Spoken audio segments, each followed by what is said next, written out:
India गठबंधन की मुश्किलों के क्योंकि इंडिया गठबंधन में सीट शेयरिंग को लेकर के जिस अंदाज में इस वक्त उहापोह की स्थिति बनी हुई है उससे पार पाने की कोशिश कांग्रेस समेत तमाम इंडिया गठबंधन की पार्टियां इस वक्त करने में लगी हैं। लेकिन इस बीच में जिस अंदाज में ममता बनर्जी ने पश्चिम बंगाल को लेकर के कहा कि बीजेपी से अकेले लड़ने में भारतीय जनता पार्टी के सामने टीएमसी सक्षम है, तो दूसरी तरफ शिवसेना ने महाराष्ट्र के अंदर आंखें दिखाते हुए कांग्रेस के लिए एक संदेश देने की कोशिश की कि महाराष्ट्र में शिवसेना जो कि पिछली बार जिस अंदाज में सीटें जीती थी, कम से कम उन सीटों पर उसको लड़ने का अधिकार है। कांग्रेस जीरो से शुरू करेगी।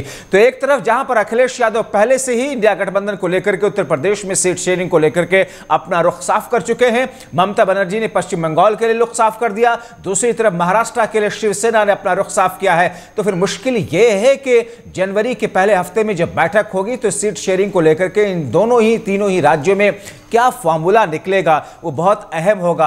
इसीलिए इस वक्त देश की राजधानी दिल्ली में क्या कुछ चल रहा है, कांग्रेस पार्टी के आला कमान में किस किस्म की चर्चाएं हैं, इंडिया गठबंधन के जो सहयोगी दल हैं उन सहयोगी दलों की तरफ से किस किस्म की बातें कही जा रही हैं। इसीलिए हम सीधे रुख करेंगे अपने सहयोगी काजल की तरफ जो कि इस वक्त के अपडेट से हमें अवगत कराएंगे। काजल हमारे साथ में इस वक्त दिल्ली से जुड़े हुए हैं। काजल, इंडिया गठबंधन की मुश्किलें कम नहीं हो रही हैं। ममता बनर्जी के बाद में शिवसेना ने अपना इरादा जाहिर कर दिया, अखिलेश यादव पहले से अपना इरादा जाहिर करते हुए आ रहे हैं। फॉर्मूला क्या निकल रहा है?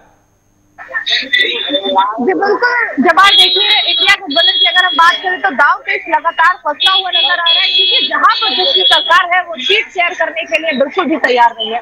बात अगर ममता बनर्जी की करें तो ममता बनर्जी एक तरफ बंगाल में हुंकार भर रही है, वो कह रही है कि जितनी सीटों पर उनकी जीत हुई है उतनी सीटें वो किसी को नहीं देंगी। हालांकि उन्होंने ये साफ तौर पर संदेश दे दिया है कि वो बंगाल में किसी और पार्टी को भटकने भी नहीं देंगे, यानी कि जो इंडिया गठबंधन के घटक दल है। बात अगर शिवसेना की करें तो शिवसेना ने भी कहा है कि 23 सीटों पर हमारी जीत हुई है, हम उतनी सीटों पर लड़ेंगे और कांग्रेस को जीरो से शुरू करना है तो कांग्रेस ये देखे हम सीट वहां पर शेयर नहीं करेंगे। अगर बात बिहार की हम करें, बिहार में अगर बात करें 40 सीटों में से 16 सीटें आरजेडी और जेडीयू के पास है।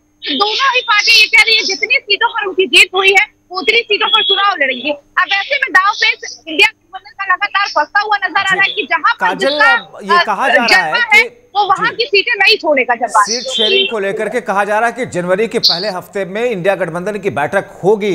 अब क्या कुछ इसका शेड्यूल आ चुका है बैठक को लेकर के, सीट शेयरिंग पर बातचीत होने को लेकर के कोई जानकारी कांग्रेस आला कमान की तरफ से?